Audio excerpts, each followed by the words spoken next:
All right, well, welcome to What's Up, Etown, our inaugural podcast. Very excited. My name is Captain Ron, and of course, along with the one, the only, Mr. Jamie. Mr. Jamie. Wow. Yeah, I'm throwing it in there now, Mr. It's like a cheap chocolate bar. Just put Mr. in front of it. I thought about calling you Mr. Big, but well, just saying. yeah, okay. So we're doing it, man. I'm super excited. We got a great guest this week. It's going to be all kinds of fun to kick it off. Let's just start by telling everybody what we're all about. Sure. What are we all about, Ron? You tell me. That's a really good question. Well, I'll tell you what. What's Up E-Town is going to be about events that are going on in Edmonton, things that are opening, charity events, and all kinds of great things that are happening in our city and just on the outskirts of our city. So we're really, really excited to work with a lot of talented people and let you know what's going on in Edmonton.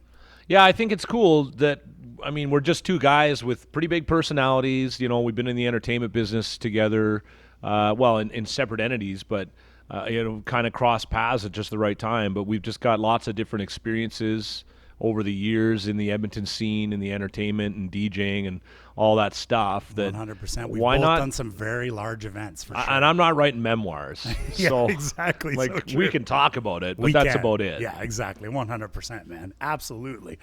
So, like I said, I'm really excited to get started with you. Tell us about Mr. Entertainment, man. I started doing karaoke for Mr. Entertainment when I was 18. Could we get some singing or just not right now? Okay, no, good. Okay. not yet. Okay. We'll work up to that. It's our first date, Ron. Can you never ask me to sing? I can never promise that I won't ever ask you to sing.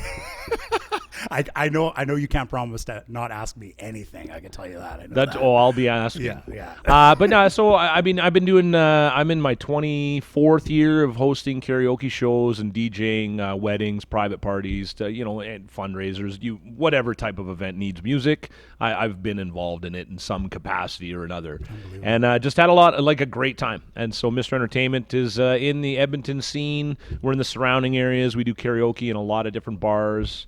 That's kind of our bread and butter. That's what we're known for the most part. We used to have music stores in a number of different malls. Got rid of the retail stuff when I took over. So I've been in the big seat, I guess you'd call it, for about 8 years now. Nice. And still hosting a show out in Leduc, my little show at Cosmos, and great pizza there at Cosmos in Leduc. And Love the plug. That's about it. Yeah, just lots of karaoke and events and stuff, and of course a huge opinion on just about anything. Yeah, which we're gonna let everybody know about that. That's what we're all about. Absolutely. And what about you? You've been around forever. I remember just before you even get to talk about this, I just remember you being like up that staircase at Rum Jungle, yes, like absolutely. 400 years ago. Yeah. And you were like just like a legend almost. Oh, well, and there was always ladies lined up on that staircase and lots of booze flowing. And that was my, we didn't know each other back then, but I remember hearing about Captain Ron. Yeah. So it's pretty cool now, all comes full circle. Here I am. Well, yeah, man, I've been really, really lucky through my whole career in the bar business to work with some great people and have a lot of fun. I've had a lot of fun. I went on tour with Molson during 2010. Just a fantastic time. Met so many people. Was at the Junos that year. Introduced the Red Hot Chili Peppers in front of 20,000 people. Nice. Like an absolutely amazing time in the bar business, and just really excited about this. And obviously now I'm doing a company called Big Show Promotions. What we do is we're doing hockey game nights right now. I have a vision for the company going forward, obviously helping out other companies like, Subways and things like that to help them get out on the streets and get their clients right and what they want. So I've got lots of great ideas executing, but right now we're just kind of focused in on the hockey nights. Obviously going to be DJing for you at Big Valley Jamboree. Really excited about just that. Announced. Yeah. It's like sneak peek info right there. Yeah, I'm very, very excited. So that's going to be a lot of fun. We're going to have a lot of fun. I know that for sure. It's going to be a time. And let's announce it now. We're going to be doing some stuff for the podcast out there. That's true. Yeah, we will. I mean, I think so.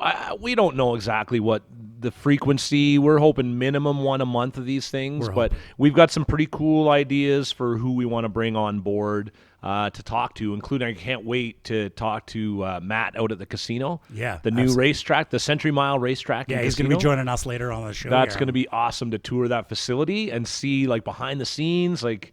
We're like VIP, and we haven't even done anything yet. Yeah, exactly. Cool. Yeah, 100%. Hopefully, he treats us like VIPs. We hope so. I'm pretty well. We'll see what happens. We'll see what happens for sure. Yeah, man. So that's guys. That's what we're about. We're really excited to get things going. We do have a Facebook page, right? Yes, we do. Absolutely. And an Instagram? Yes, we do. So what are the coordinates on those? Oh, my goodness. You're going to put me on the spot here, aren't you? Well, yeah, that's the whole point of the show, right? It's at What's Up Etown. So each one of them. At What's Up Etown. Okay. That's right. Yeah. Cool. So you can follow us on any of those. You'll be able to see our podcast there. We're going to be putting it on a bunch of different things. So I'll be letting you know where you can hear it. Most likely SoundCloud. We're hoping to get on iTunes as well. So hopefully we'll get on all of those things. So it should be good. Yeah. And if you're listening to this on any one of those forums, it means that he was telling the truth. Yeah. And if you're not, I lied. Or exaggerated the truth somewhat. I guess it all remains to be seen. Exactly. Well, I think, buddy, what do you want to do? You want to get to our first guest here and get this show all fired up? Let's just hit the transporter and fire our way out to the airport area. Well, let's do it. And talk to Matt Jukich. You're listening to What's Up, Etown with Captain Ron and Jamie. Why did we say each other's names? It's just that kind of show. We're two guys with big personalities. All right, and we are now joined by Matt Jukich, the racing manager from Century Mile Racetrack and Casino. Welcome to the show. Thank you, sir. Welcome to Century Mile, and I'm glad it only took one take to get that last name down. I know you were worried about it, so I'm happy we nailed it, knocked it out of the park right away. He spelt it phonetically 7 different ways. I was dreading. I think it was a different language, too, so we're okay. We got there. Thanks for coming down. It's been a fun afternoon. It has. We checked out the facility and went through the barns here, met some new friends. For sure. Well, thank you for coming down. The tour was amazing. First of all, the facility is state of the art on the horses side, the hospitality side. Obviously, I worked in hospitality for years, so I walked. As you could see, I was walking through your kitchen, amazed. Like, it's an unbelievable facility for hospitality. You're on the betting side of things was amazing. Maybe tell us just a little bit, like, what are you expecting, like, from the casino? Like, what do you think is going to happen there? What have you got planned? I think the big thing you mentioned there is just the top class, and then we went everything in the building and in the barns here to be first rate, and did everything we could to give not just the customers and the players the best experience, but the horsemen as well. The customers will notice, like you mentioned, walking in, even from the front doors, just the attention to detail in the countertops, in all the lighting. We talked about how it looks like the Century Splash throughout the building. Yeah. The kitchen, probably overbuilt, but it's a huge production kitchen. I didn't think we were going to get Ron out of the kitchen, personally. He just kind of ran off on his own there for a few minutes. I totally did. It's just unbelievable. It's probably one of the largest kitchens I've seen in a long time. You almost got put to work, so if you do that again, they might not let you leave. I'm going to be flipping burgers. They were eating burgers, They were. Which looked very tasty, by the way. So maybe tell us about the racing side of things. I mean, give people kind of a rundown of what the track's going to be like, what kind of races you're going to have there maybe. Just maybe give us a rundown of what you've got planned for the racetrack and all that kind of stuff. So I guess the big difference between here and Northlands to start with is 5/8 of a mile was the size of Northlands track. Century Mile, we are a full mile racetrack, the first in Western Canada here. So it'll be a big change for the trainers and riders and trying to figure out kind of the nuances of the new surface. A lot of the complaints we had from people who wouldn't come for stakes races. The money's great here in Alberta for stakes races. But out of jurisdiction, guys didn't want to go down on the smaller track when they'd have to go to 5/8. The turns are a bit tighter. Okay. It's a bit tougher on bigger horses. Gotcha. Speed tends to do well in those races as well, where the late runners don't have that big, long stretch to get rolling. Everyone's going to be at a fair advantage here. We got a quarter mile from the head of the lane to home, so that'll be a huge, long straightaway. I think we're going to see a lot of action in the stretch here, right by the fans, and as they hit the finish line. And Matt, correct me if I'm wrong, but you used to be the announcer at Northlands? Yes, I was there for 5 years. Started there October 31st, 2013. Moved over here from Hastings and spent 5 years in the booth there. Did the race office stuff as well, so organizing the races, dealing with the horsemen, taking all the entries, doing the condition books, and from there kind of morphed into more of the event side. So when we have the live animals on the track, obviously it's a tough sell to do some things, so we have to kind of work around. We have hard outs, we have races going off every half an hour, horses around the track at 10 minutes to post, so we can't have loud music and loud noises, and stuff has to be kind of coordinated around that. So it's been kind of a fun journey, kind of dipping my hand in different parts of the business. Absolutely. Can you give us a run, because you were telling me about your past, like how you came to be what you're doing now. It's a really interesting story, so I'd really love to hear the people that are listening. Like, I'd love to hear that story. It's been kind of a fun journey. My dad's the racetrack announcer at Hastings Racecourse in Vancouver. It is a beautiful, beautiful backdrop there, right on the inlet. We're not as lucky here, but a few places are in the world. I started going there when I was 5 years old with him, bugging him to go hang out in the booth, and eventually started working there at 16. Served ice cream for a while. Carved up roast beef sandwiches. What was your first job? It was serving ice cream at 16 there. Nice. Yeah. Wow, that's crazy. So did that for a while. Bartended, ran the concessions, ran the bars.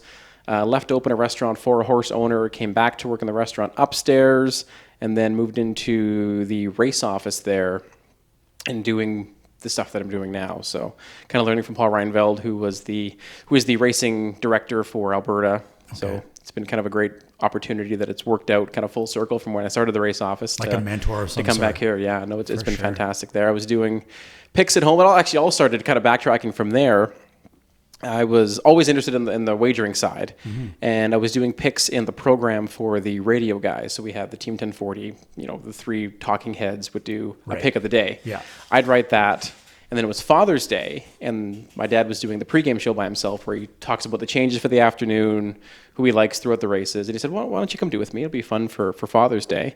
And just kind of took off from there. So started doing that every day, worked in the paddock at Hastings, where I was talking between races on who people should bet on, who they shouldn't bet on, horses to look at there.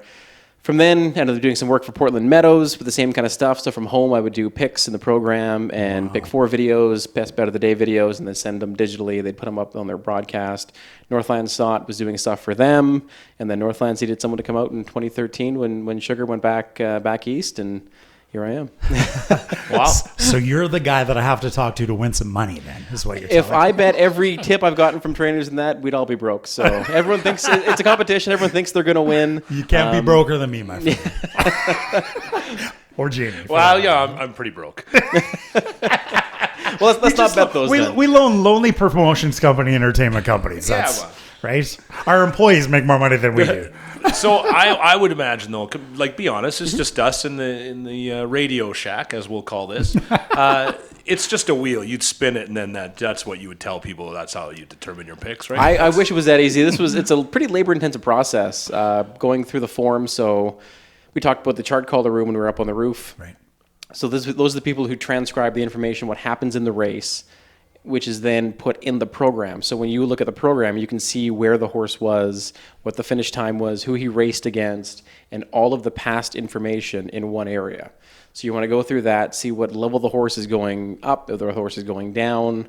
Both can be good or bad. So if a horse wins for 5,000, generally they're going to take the next step and run for 8,000. If a horse gets beat for 8,000, now you got a choice to make. Do you stay at the same level? Do you go back down? So you want to try to find horses who are finding kind of their comfort zone when it comes to claiming rank. So the higher you get, the tougher the races get, the quicker they go generally. Right. Did you learn this from your dad? Is that most of that stuff learned from your dad, or is that most from the racing manager you were talking about? You know what the worst part is you learn more from losing wagers than anything else. Horses aren't machines. They don't run the same perfect race every single time. There's lots of things that go into it, whether it's the jockey as well. They're private contractors who work for themselves. They try to get on the best mounts possible, and you kind of want to see where the leading riders bounce around to. But no, there's a ton that goes into that. Looking at race replays, I mean, there's things that can get missed when it comes to chart calling. There's lots going on. Things happen whether you can see, or you have a different interpretation of it, where your horse getting in trouble, you may think was either more or less than what was in the chart. So looking at replays, I mean, it's an hour, 4 or 5 hour long process for one card. So I think the cool thing that I'm getting, because I'm a pretty simple guy. I've got a number of concussions. I don't retain a lot of information very well, and I'm okay with that. But I think I represent a pretty good group of normal people that don't necessarily understand or have the aptitude to take in all the mathematics or appreciate the stuff that goes on in the background. Yep. But I think what's cool when we were doing the tour and you touched on the fact that the track wants us to win.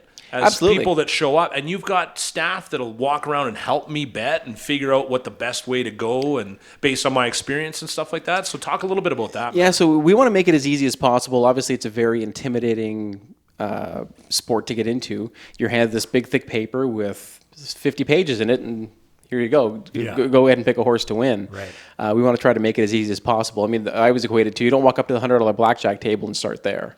You're playing $5. You're going to win some hands. You're going to lose some hands. Well, you're sober, I guess. Right? Yeah. You're going to split tens and get yelled at by somebody, but you learn. Yeah. Fair. And kind of move forward from there. We've got wagering ambassadors that'll be around breaking down the basics, whether it's just down to win, place, show. So first, second, third. If you bet a horse to win, it has to win. Those are the odds represented on the tote board, whether it's 3-1, 4-1, 5-2, 10-1, 20-1, whatever it is. That's telling you what your payoff is. Right. So it's just explaining what you're going to get back and then the wagers from there. So if you bet win, horse has to win. If you bet place, it can finish first or second. But now the payoff's less because that pool is split between two horses.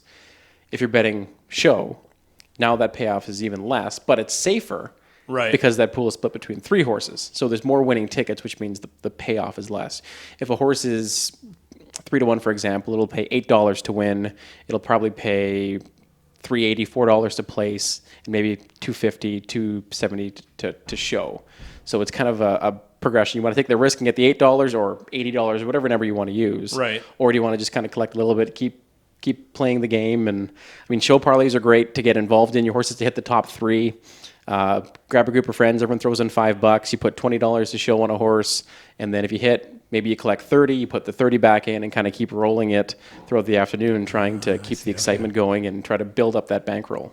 Yeah, for sure. And the risk isn't huge. I mean, if it's 7 horses in the race, you get to finish in the top 3. So it's not impossible, but true enough. things can happen. Just rolling to get more money Right. to move forward and all that stuff. That's cool. So the track goes live, first race April 28th, right? Correct. Yeah, go ahead. How many races do you think you've seen in your lifetime? Seen, called, quite a few. Obviously, being a big fan of watching off-track racing, spend the winter months watching full cards from Fairgrounds, Santa Anita, Gulfstream Park. Tens of thousands, hundreds of thousands. You have a lot of experience seeing highly trained animals in their element racing. And then seeing what you see on paper, seeing them race, and then going, how did that happen? So you try to backtrack from there as well. You're listening to What's Up, Etown with Captain Ron and Jamie. Why did we say each other's names? It's just that kind of show. We're two guys with big personalities. Now, having the opportunity to spend about an hour and a half touring the facility, you've seen both Ron and I in a physical setting, I'd say. If you had to call a race between the two of us on the quarter mile, who would you say, based on your experience in assessing highly trained physical athletes? I think when it comes down to handicapping, we're not going to go on physical appearance. I mean, you said earlier you're too broken down to play soccer anymore. Oh, so touché. I think we got to go with Ron here, just because if you're too busted down to play that, I'm worried about the knees, right? Yeah. Fair. That quarter mile, it's deep sand out there. So my games are working. I planted those seeds. This is the best guess we are going to have. I planted those seeds about a fake injury to see if I could affect the betting. You didn't think I was listening either, so. I didn't actually. So you're saying you think Ron, huh? Well, like I said, based on the form, we know that you have injuries to go on. I don't know anything about him. He'd be the first-time starter. Well, he spent 15 minutes out of a 20-minute tour in the kitchen. So that tells you a lot, I think. Okay, he does have a point. Let's give it to them.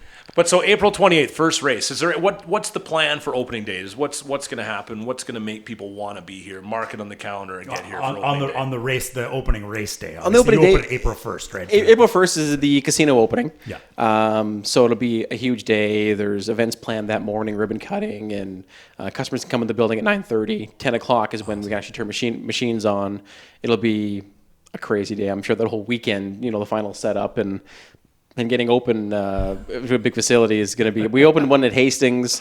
I think for 3 days. I probably got home for a total of 8 hours. So it's just part of the fun. What the public can see is none of that. It'll be the fun part of. Exactly. Everyone wants to come see a new casino. Everyone feels lucky at a new casino. They want to come see what's going on. The anticipation of this place now for almost 3 years has been building, especially Horseman. And this area I think is kind of hungry for it as well. Right. There's really nothing else around. I mean, Argyle is 25 minutes away. River Creek is probably closer to 35 or 40. There's a massive cannabis plant. Aurora's right behind us as well. I don't know if they have any off sales, but you can definitely smell them right around the corner. So casino opens at 10 o'clock. You said the games get turned on? Yep. So the doors open at 9:30. The games get turned on at 10. And when is the first drink served? We'll have to check the liquor license. Generally, I would say 11. Okay, so that still applies. So you can gamble before you can drink. I believe so. Perfect. Don't quote me on it. I can double check, but once we get that approved, we'll know for sure. And we'll update that. It should be great. There'll be a lot of promotions. There'll be hot seat draws throughout the day. So if you're playing at a machine, you can win money just for sitting there. So a boatload of machines to play too. How many did you say? So we got the 550 from Northlands. Wow. We have some other fun ones. We have the Fortune Cup, which you guys saw. It's the electronic magnetic horse racing game. Very cool. Very so cool. It runs every minute and a half. Kind of quick, and the horses are moving in front of you. There's the replay arena, which is a new thing from AGLC, where there's big, I think there are 100-inch screens on the wall that do show different games. It's baccarat, it's roulette, it is blackjack. We don't have physical tables here. Mm-hmm. We do have the electronic games with 550 slots, VLTs, electronic table games, you name it, we've got it. I'm glad there's no tables, truthfully, because I get really envious of those people who can do cool things. Oh, flipping the chip through their fingers? I can't. I drop them. I lose them. I look like an idiot, but I always try. I get envious of the guys with the black chips. I'm always stuck playing with those red ones. So. Oh, those are the $2 ones. $5 ones. $5. See, I don't even get those. Right?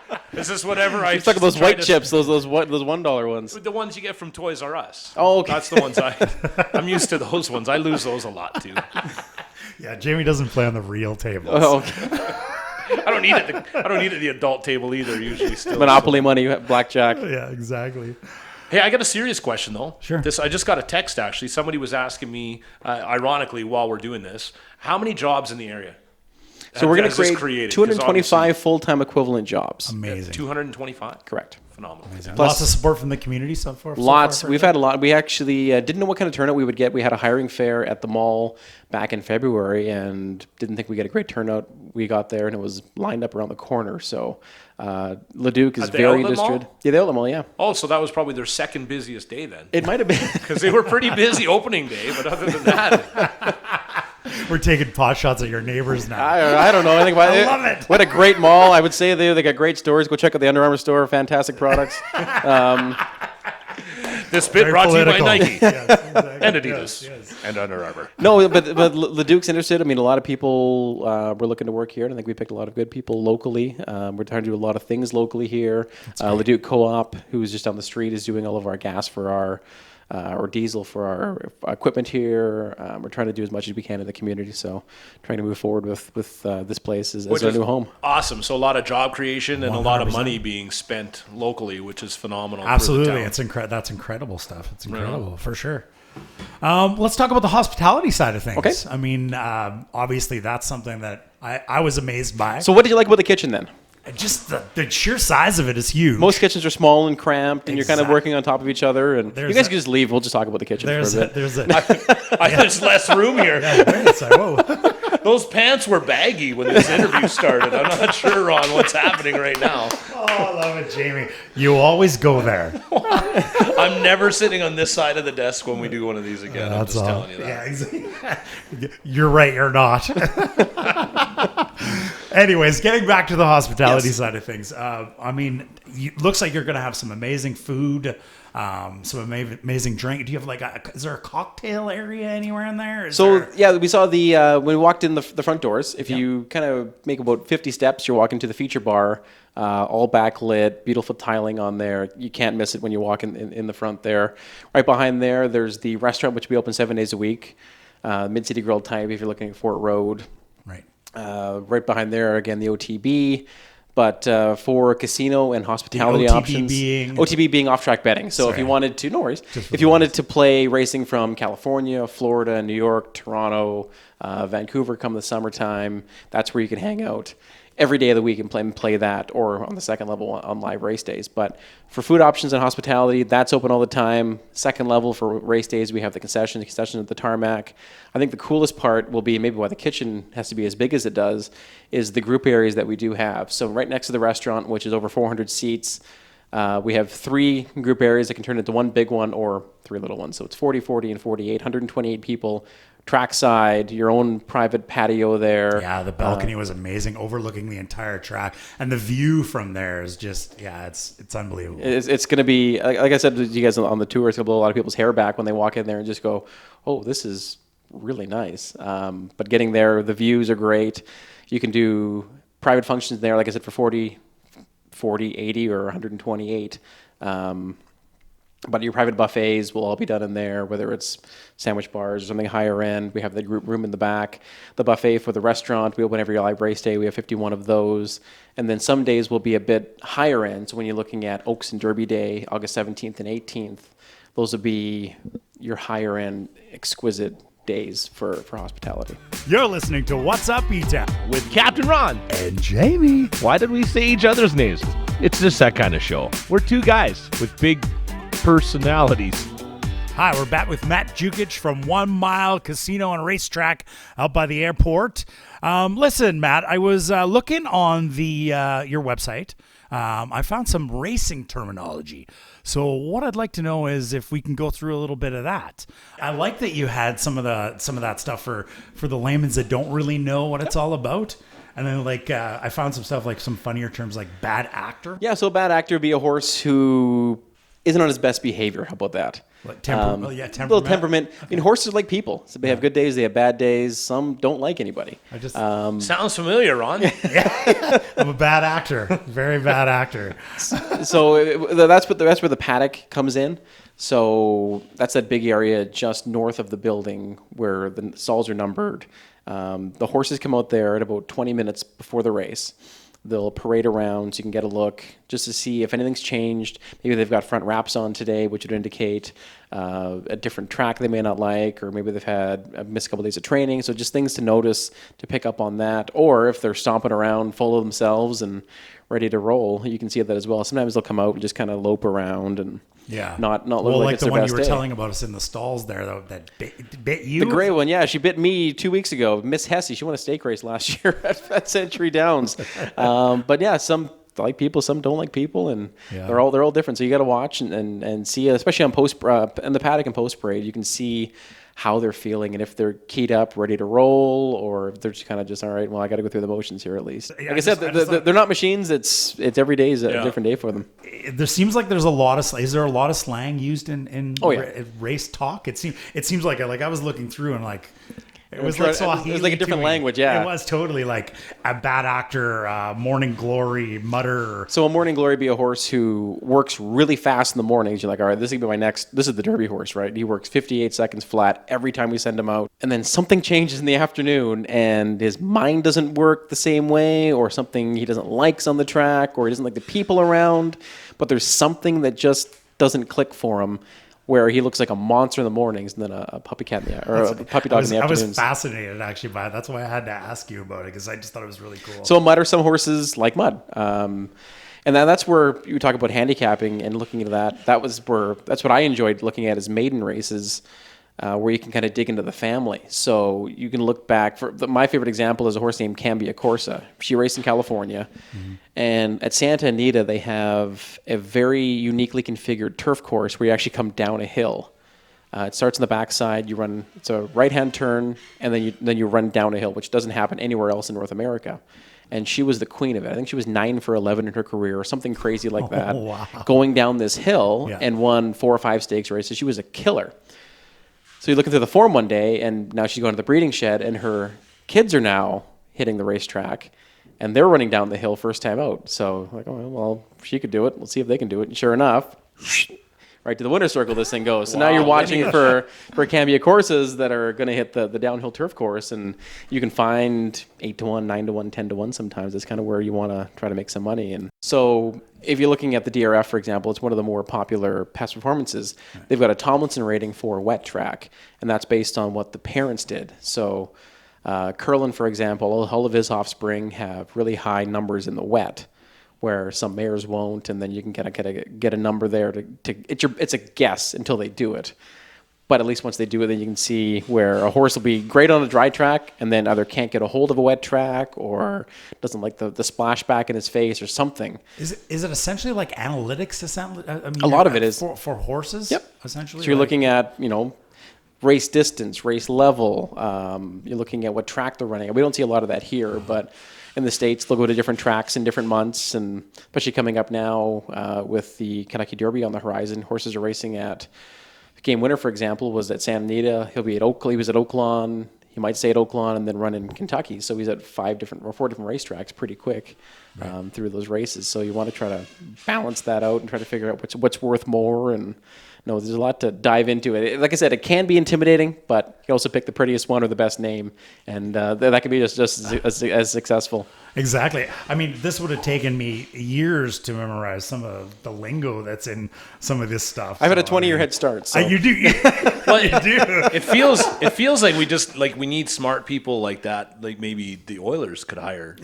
Yeah. Are you interested in a general Absolutely not. I've seen how that goes for a lot of people. So I think that'd be good. We're getting turned down now. The thing. So another thing that you touched on. So again, getting back, because I kind of feel myself again going into that place where it's like I'm feeling overwhelmed too much. and a little anxious. Yeah. And I think a lot of people will feel that, but touching on the fact that you've got those people like yourself with that experience and that knowledge that can walk somebody through it. And when we were doing the tour, you're saying so the whole track facility, the tarmac, all those areas are family friendly. So kids can come, bring your kids and make a day of it. No casino for the kids, right? But there's daycare somewhere that you can drop the kids off, or I don't know about that. I'm sure Google would be a great resource to tell you that. Anyways, just leave them in the car with the window cracked and an iPad. I think that's fully charged at least. Yeah. Of course, yeah. Or leave the car running.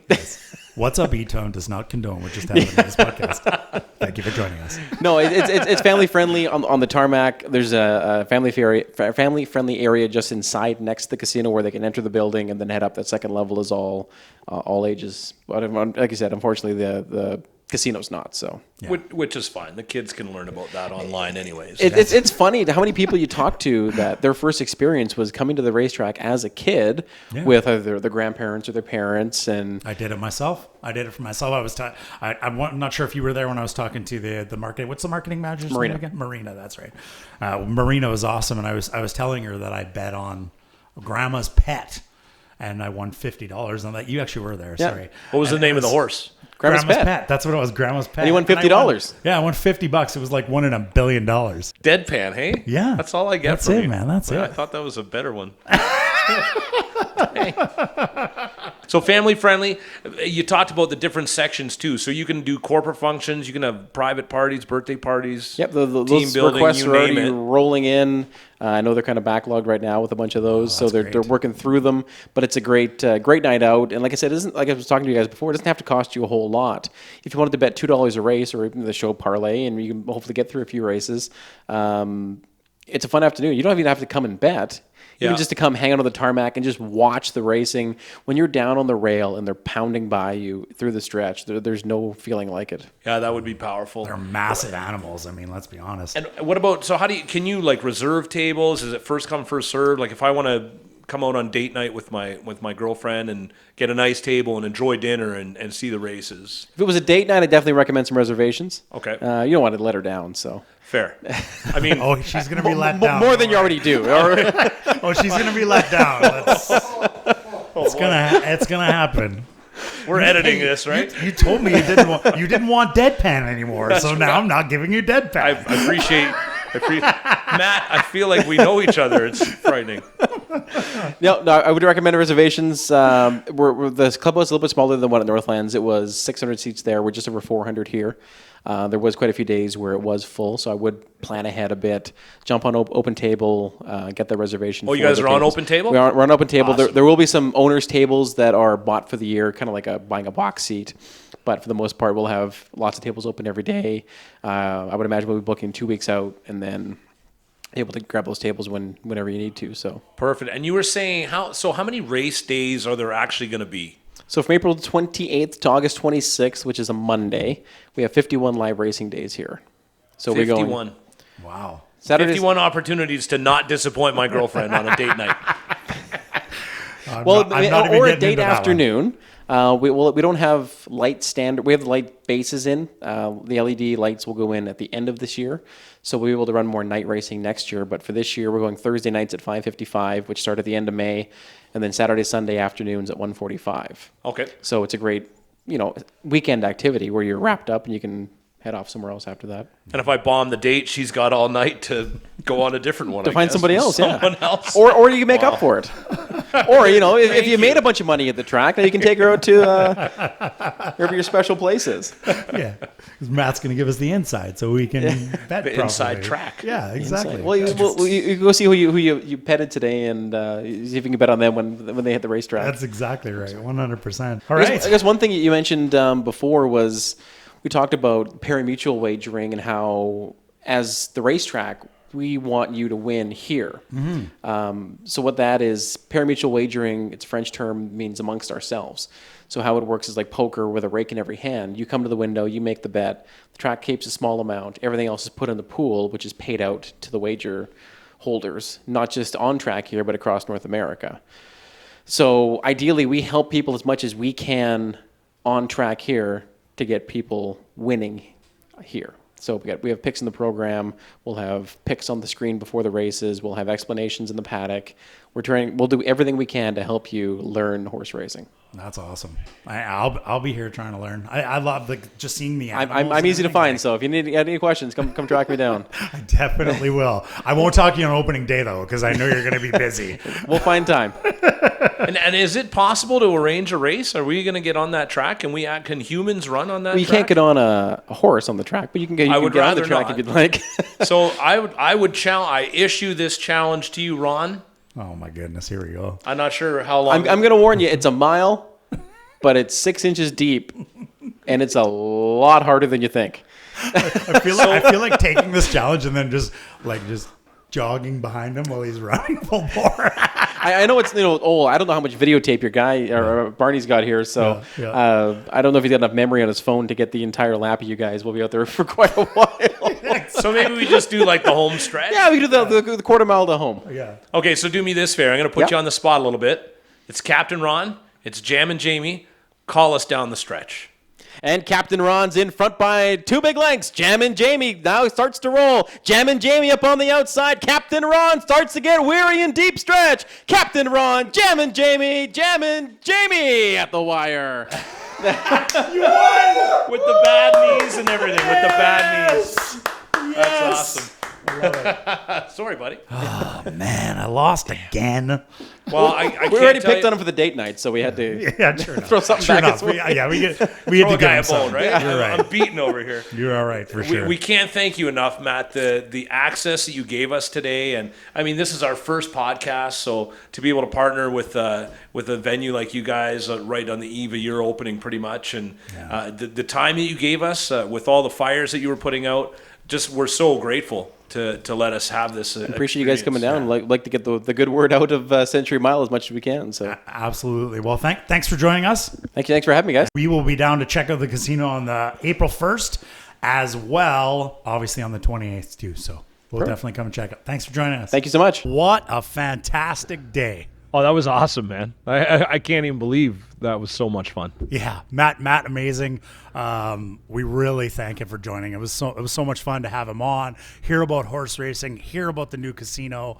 Just really, really excited about this brand new venue. Yeah, I honestly didn't expect to get that much time. Like, I mean, the guy, they're on the eve of opening, it feels like. Yeah. And, his phone is blowing up the whole time. And he's like, don't worry about it, guys. Yeah. We have nothing but time for you. No. So hospitable. And the access, like to get to see everything the way we did was it was pretty cool. And then to get to the stables and meet some horses. And Yeah. I'm city boy all the way through. But it was pretty cool to get to see the horses and walk through the stables and see that whole behind the scenes stuff that nobody's going to see that. Yeah, that's exactly right. Everybody's going to see the polished casino, where we got to see the inner workings of the casino, which was really, really cool. Yeah, super exciting. And to think about all the stuff that they're going to have there that I hadn't heard about yet. So to know, rooftop patios and all the area in the tarmac where you can go right up to the fence and feel the horses racing by you. And I can't wait. April 28th is the first race, right? 100%. So they open the casino on the 1st. Yep. Of April, which is like now, it's happening. Yep. And then to see those first races, I can't wait. I'm going. Oh, I'm going too. Day. Like we'll definitely be there. It's going to be lots and lots of fun. It's going to be a good time. I'm really excited about it. I'm also excited about this. This was the inaugural podcast, my friend. What's up, Etown? Yeah, what's up, Etown? So make sure you join us again. Of course, we've got all our Instagram accounts, our Facebook accounts. Just look for What's Up Etown. You'll be able to find us on all platforms as well. We're going to let you know, obviously, on those where you can find our podcast and all those other things too as well. So what else do we got, Jamie? So the thing I was going to say, we got some pictures. We had our friend Barney was with us at the casino, right? Yeah. So he did get some pictures and a couple of kind of interesting videos, I'm thinking. Interesting videos, So we'll check what's fair to put up, and and so stay tuned for that. So check back at What's Up Etown on Facebook and Instagram. That's right. And we'll have some fun content, hopefully, for people to jump on and look at and comment and stuff like that. So definitely. And we'll try and keep that sort of stuff going so that whenever we're experiencing these things firsthand, we'll do our best to kind of share what we're allowed to with our listeners. 100%. Cool, man. I can't wait to do the next one. We've got a couple of different topics that we could be teetering on here. I agree. I'm pretty excited about it too. We've got a long list of guests, a lot of great people, a lot of great Edmontonians. So we're really, really, really excited about the podcast. Yeah, and with any hope as this grows, for anybody listening to this, if you've got a topic or if there's a big event that you want us to feature and we're able to, then please do let us know. Yeah, drop us a message on Facebook or Instagram. As we mentioned, we want to hear all your thoughts and all your wishes as well for the show. Well, maybe not all your wishes, but let us know your thoughts. Keep some things to yourself. Right on, man. This has been a blast. I can't wait for the next one, Ron. All right, man. That's What's Up B-Town. Thanks for joining us, everybody. Of course, Captain Ron and Jamie. We'll see you next month. You're listening to What's Up B-Town with Captain Ron and Jamie. Why did we say each other's names? It's just that kind of show. We're two guys with big personalities.